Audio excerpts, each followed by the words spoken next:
Okay. Hi, this is Pixargal007, and I'm not looking right into the camera, I'm sorry. That's alright! And, my name is Savannah, or you can call me Savvy to and my name is also Savannah! Yeah, so I'll be called Savvy to avoid the confusion. We're the Savannahs, so... And, just recently we saw, well, actually, last week, and because my computer was being an idiot, we saw Hansel and Gretel Witch Hunters, and it was something that we were really wanting to see. Weekend, yeah. And it was a really awesome movie. This is our review of it. And, yes, it is. And you may start because I don't wanna ramble on. So, all right, Savannah, proceed. It's starring Jeremy Renner and Gemma Art. I can't never pronounce her name. Gemma something Art. That's it. Got it. Okay. So, I think it was a good movie all in all.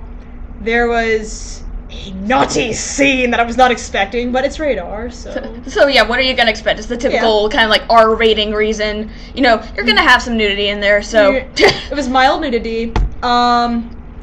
There was some couple of language that it didn't seem necessary in the context, but again, it was not a big deal. And suspecting that it's from MTV Movies, you would let them get like a little bit of some MTV sprinkled in there, so you gotta expect it. Yeah, but the swearing kind of made the lines funnier, so it's just like, it's like a little, you know, hey, I didn't expect that to be funny kind of a moment. Yes. Very much. The weapons were very awesome. I was kind of hoping Jeremy Renner would be shooting arrows, however, he was not. No, because on the poster, there's a poster they have out in some theaters. I think they have one in Morgantown or something. It's a poster like where he I think he's actually like shooting an arrow, or I think it's he shooting arrows in this movie. No, I think it's him or Gretel who's shooting the arrow. But when I saw it, I was like, she stole Hawkeye's weapon. She did. Oh, hang on a second. I'll be back in a second. Okay. You may continue. So, all in all, I think it was good. The weapons were very interesting. They were unique. It's not a very common cliche. I liked their twist on witches. I think it was fairly original. I hadn't seen some of the spells before. Now the spells kind of gave me nightmares, and years of child psychology will be needed because... Let me just say there was some stuff in there that was pretty bloody, like people basically disemboweling themselves. It was very horrible. And spoiler alert, a character explodes. Yes. And it was just, it's like, and Hansel and Gretel just standing there like so nonchalant, like they've seen this before. It's like, how are you able to stand this? Like, it was, the scene, they added comedy to the very end to lighten it, but it just didn't work, okay? It was a good scene, I'm sure everyone will love it, but at the same time, the comedy just kind of went like this to me. It was too disturbing for me to like the comedy in it. Because it's like when you think about it, it's like they're wanting one genre to overshadow the other. Mm-hmm. It's like, okay, we gotta make room for comedy in this, or we gotta make room for the action, the horror, and the suspense in this. So it's like they're trying to pile up so many genres in one. I mean, I thought they did a pretty good job in some moments of the movie, but then at the same time, it's like, you know what? They should have worked on that just a little bit more. I think the plot may have been a little bit rushed, because if you've seen The Brothers Grimm with Heath Ledger and, do you remember the other actor? Matt Damon. Matt Damon. It was a lot like that. There was some disturbing twists to old fairy tales. With comedy. With some comedy. It was good acting, but when I watched The Brothers Grimm, I felt the plot was evenly paced and flowed all the way through.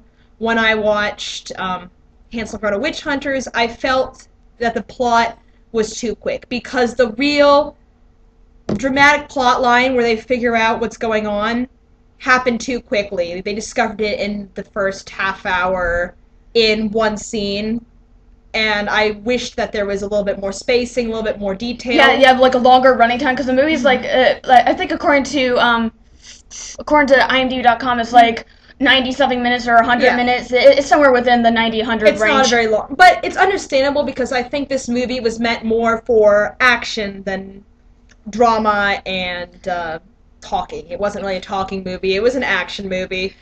I mean, it was really great as much as I enjoyed it, but still, like Savannah said, it was like she said, it was a little rushed, and well, actually no, not a little. It was quite rushed, but and the weapons were awesome. I just wish Jeremy Renner got to go all Hawkeye Yes. in that movie. That would have been amazing. But like she said, is like when she mentions Brothers Grimm. When I was watching it, I felt like they were just trying to sort of copy Brothers Grimm with what we mentioned with the comedy and the action, like balancing it. It was a more action-packed version of Brothers Grimm. It was less. Brothers Grimm is not much of a weapons movie as it is twisted, almost Tim Burton type, whereas this one was a more action-packed, less twist.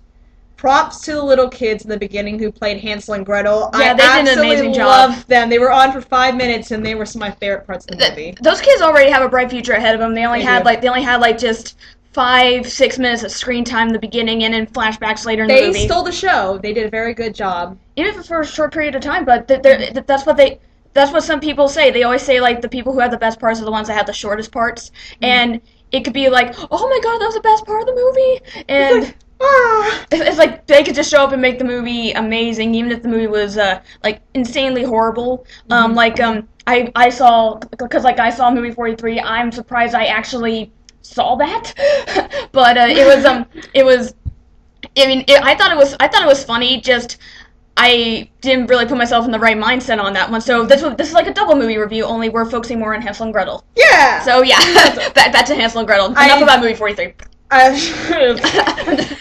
think Hansel and Gretel was good all in all. I think the plot was somewhat predictable, which upset me a little bit. But I think I did like the twists. I liked the characters.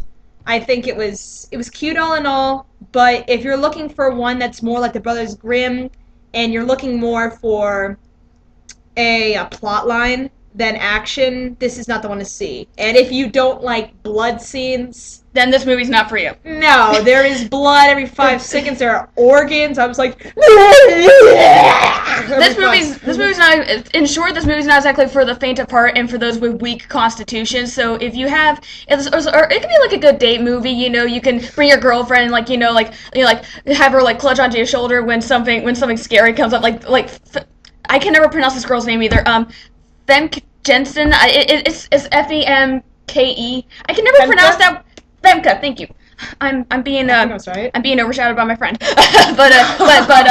but thank you. Yeah, she it's like she freaked me out. She did a really bang up good job of freaking me out. It was just like she's right next to me. She was like looking over at me when she came up, and I'm like, okay, right. Freaky. And she was just laughing her head off. She's like, are you scared? I'm like, no, I'm just very cold. It's very cold in the theaters. Well, at our theaters, it really is. You have to wear a jacket. Sometimes you have to wear excuses.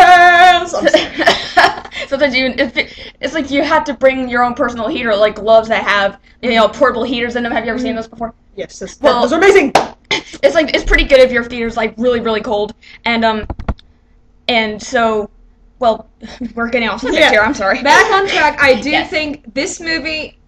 Don't make the mistake of bringing your 5-year-old to the movie. Because we saw a few people with... by thinking that, it's only rated R because there's going to be some violence. There's a lot of violence that, honestly, if I was 5, I would have been crying. So parents... Forever. Sorry.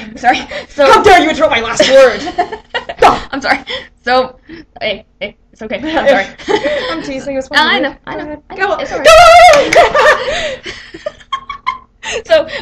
So parents out there who are watching this, before actually taking your kids to even see this movie, if they even have the guts to stomach it, be sure, even if you think, it's just Hansel and Gretel, it's gonna be fine, they're just rating it R because they're stupid. Well, you know what? They were actually smart to have it rated R. And go to the Parents Guide on IMDb.com, and they have a lot of useful, eye-popping, mind-opening information, a lot of ings. So, yeah, just type in the movie up at the top in the search box and go to, and there's a sidebar, and you'll go to where it says Parents Guide. This way you can check up on what movie you're actually planning to take your kids to see before your family outing. So, note to self, this movie is not for little kids. Because, like we said, we saw 5-year-olds, 6-year-olds in there, and one of them was crying. They cried. It was so sad. I was like, wait a minute, was that a little kid? And it was just like, oh my god, what parent would take their kid to see this? Let me put it this way. when I mentioned the Brothers Grimm earlier, that was about half as bad in dramatic stuff. I watched it when I was 9. I still have nightmares. Me too. Watching the horse eating that kid and stuff. That was disgusting. That was like the most disgusting part horrible. of the entire movie. All right. But watching Hansel and Gretel, it makes Brothers Grimm look like something that you'd show to a preschool class. It does. It does when you put those two in contrast. It's just like, okay, which one would we rather watch with the kids? Oh, Brothers Grimm. Don't. It's like if you pick Hansel and Gretel right off the bat, you're like, okay, I sorely regret having my kid watch this. I scarred her for life. No. No. All right. All right. Talk to you later. All right. This has been our first movie review. This is Amanda Seven Fox. Amanda 7 Fox on YouTube and Pixargal007, aka Savannah and Savvy, doing our first movie review. We hope to do more of these soon. So stay awesome, everyone.